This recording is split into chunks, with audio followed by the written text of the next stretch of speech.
mental wealth. Today I'll talk about investment.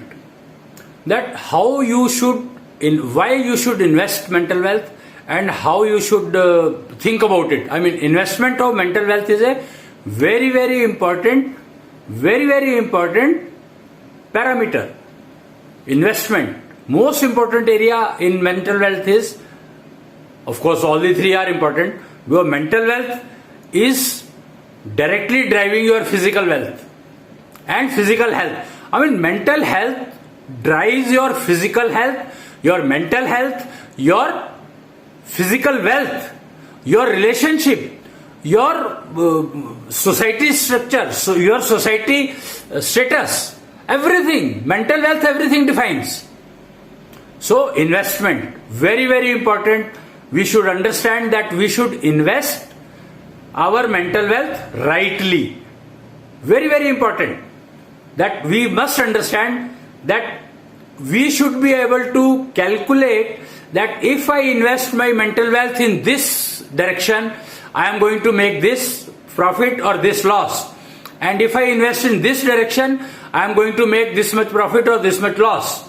Or I will use in this direction, then I will lose on my health. If I use it in this direction, I might lose my relationship. Maybe I lose my friend, the best friend, or maybe I lose my wife.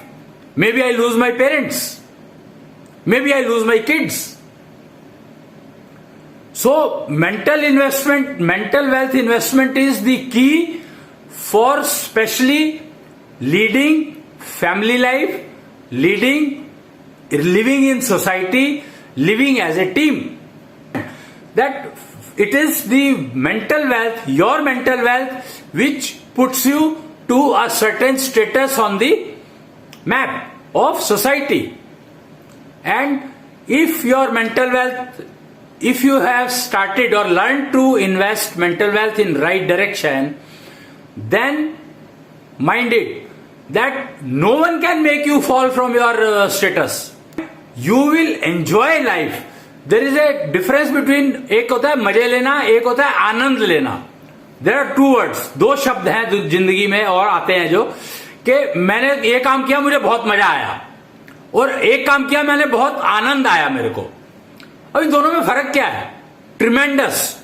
मजा आया मतलब आपने कुछ ना कुछ नुकसान जरूर उठाया होगा, गारंटी है 100%. और आनंद आया तो आपको नुकसान होने का तो सवाल ही नहीं उठता, कुछ ना कुछ फायदा हुआ होगा, कम या ज्यादा हो सकता है पर कुछ ना कुछ फायदा हुआ होगा.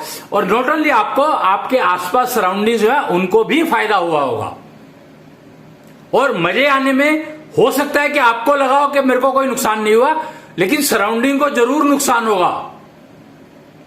तो ये दो शब्दों को भी समझना बहुत जरूरी है यहां पर कि आप मजा लेना चाहते हैं या आप आनंद लेना चाहते हैं. आनंद परमानेंट होता है, लॉन्ग ड्यूरेशन होता है, लॉन्ग लास्टिंग होता है, लॉन्ग टर्म इन्वेस्टमेंट है. और मजा very, very short term, very, very short term, but definitely connected with some, कुछ नुकसान तो जरूर होगा ही होगा, अपने को नहीं तो किसी और को होगा, पक्की बात है. पर आनंद में नुकसान किसी को नहीं होगा, फायदा सबको होगा, कम या ज्यादा, बस इतना ही फर्क हो सकता है.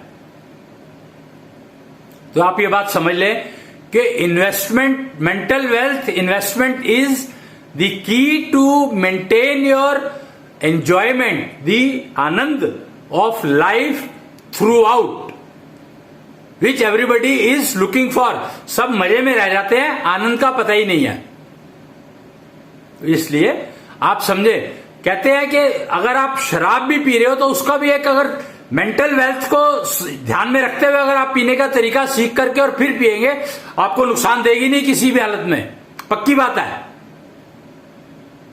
और अगर आप मजे के लिए पी रहे हैं तो वो डेफिनेटली आपको भी नुकसान देगी और सामने वाले को भी नुकसान देगी, देगी ही देगी. मजा जरूर आएगा थोड़ी देर के लिए, हो सकता है आ जाए, वो भी पक्का नहीं है.